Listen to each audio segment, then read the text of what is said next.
Before Queen became the reigning monarch of stadium rock with their anthems and their operatic bravado, they first built their kingdom on strange, ambitious, and gloriously over the top foundation. Queen 2, their second album, is where the band leaned hard into fantasy and flamboyance, crafting a record that feels like a progressive rock fairy tale painted in glitter and shadow. Now, the structure of the album itself signals that the theatrical intent. The vinyl sides were labeled side white and side black. This duality isn't just a gimmick, it's a creative clash of light and dark, melody and menace, science fiction and gothic romance. Brian May's tracks, with their layered guitars and heroic tones, feel like a knight's charging into battle, and Freddie Mercury's half is drenched in operatic melodrama, wicked queens, and doomed characters straight out of some twisted storybook. The song Father to Son kicks things off with May's guitar orchestrations crashing into church bells at the end of the world, while White Queens, as it begins, is one of the most underrated ballads of their catalog. It's haunting, tender, and shimmering with melancholy. And then comes Black Side, where Mercury transforms into a dark ringmaster.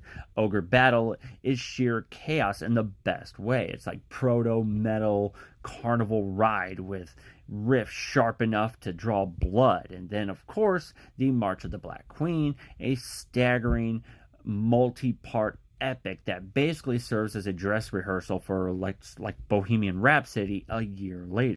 Now, what's most striking about Queen 2 is how fearless it is. Released in 1974, when glam rock was peaking and progressive rock was pushing boundaries, Queen smashed those aesthetics together into something uniquely theirs. It's campy, it's excessive, it's indulgent, yet it works. The guitar harmonies are layered like an orchestra, and Freddie Mercury's vocal performances are operatic marathons, and the band sound like they're trying to fit an entire fantasy novel into 45 minutes worth of music.